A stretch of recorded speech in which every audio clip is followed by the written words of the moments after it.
এই যে মোমেন্টটা,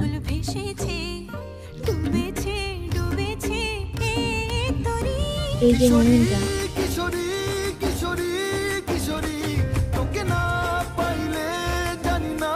কিশোরী কিশোরী কিশোরী, এই মোমেন্টটা কিন্তু আমার দুর্দান্ত লেগেছে।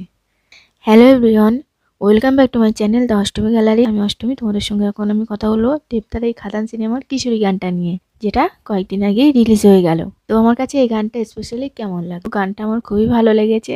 তো গানটাতে দেখো যে জিনিসটা আমার কাছে সব থেকে ভালো লেগেছে সেটা হচ্ছে যে এই যে গানটা একটা রোমান্টিক গান, ইদিকা পল আর দেবদার মধ্যে কেমিস্ট্রি দেখানো হয়েছে। তো অনেক ক্ষেত্রে কি হয়, আমরা কমার্শিয়াল সিনেমা দেখি, সেই কমার্শিয়াল সিনেমাতে আমরা কি দেখতে পাই, রোমান্টিক কোনো গান আসলে সেই গানের সিনগুলো দেখায়, বিদেশের সিন দেখায়, বাইরের সব সিনগুলো দেখায় কোনো রোমান্টিক গান হলে। তো এই গানটাতে দেবদার গল্পটাকে ধরে রেখেই কিন্তু গানটাকে করেছে, ক্যারেক্টারের মধ্যে থেকে, গল্পের মধ্যে থেকে গানটাকে করেছে।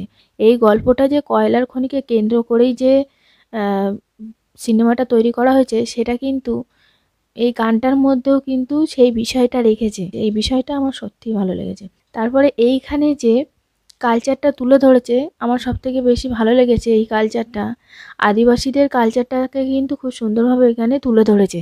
তারপরে এখানে দেবদার একটা ডান্সের স্টেপ দেখো, পুরোপুরি না থেমে পুরোপুরি যেইভাবে পায়ের স্টেপটা করেছে, ওই জায়গাটা খুব খুব ভালো লেগেছে আমার কাছে। কিশোরী গানটা সত্যিই খুবই সুন্দর করেছে। দেবদার এই খাদান সিনেমার যে কটা গান এসেছে, মানে প্রত্যেকটা গান কিন্তু দুর্দান্ত দুর্দান্ত গান আসছে। দেবদার খাদান সিনেমার প্রত্যেকটা গান হিট। মানে আগে যখন দেবদার সিনেমা করতো, তখন কিন্তু দেবদার সেই কমার্শিয়াল সিনেমার গানগুলো কিন্তু ব্যাপক ব্যাপক হিট হতো। সেই আগের মতন কিন্তু এই খাদান সিনেমার গানগুলোও কিন্তু ব্যাপক ব্যাপক হিট হচ্ছে। অলরেডি কিন্তু এই গানটা ভাইরাল হয়ে গিয়েছে। তো বন্ধুরা, তোমাদের কাছে এই গানটা কেমন লাগলো অবশ্যই কিন্তু কমেন্ট করে বলো। আমার কাছে তো খুবই ভালো লেগেছে। আর হ্যাঁ, আমার চ্যানেলে যদি তুমি নতুন বন্ধু হয়ে থাকো, তাহলে চ্যানেলটিকে সাবস্ক্রাইব করে পাশে থেকো।